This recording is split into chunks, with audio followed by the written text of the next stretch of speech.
What is pi?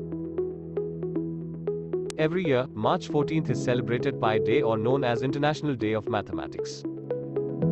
Pi is the ratio of a circle's circumference to its diameter.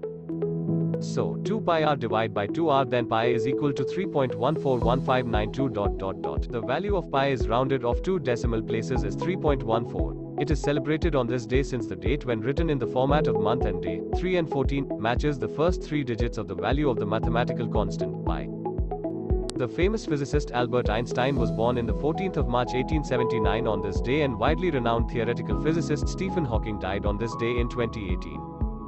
More facts about pi. Physicist Larry Shaw celebrated the first Pi Day in 1988. The pi symbol was discovered by William Jones in 76. A pi is an irrational number. The first to calculate the pi was Archimedes of Syracuse. Pi can be found not only in circles but in arcs, pendulums, and interplanetary navigation.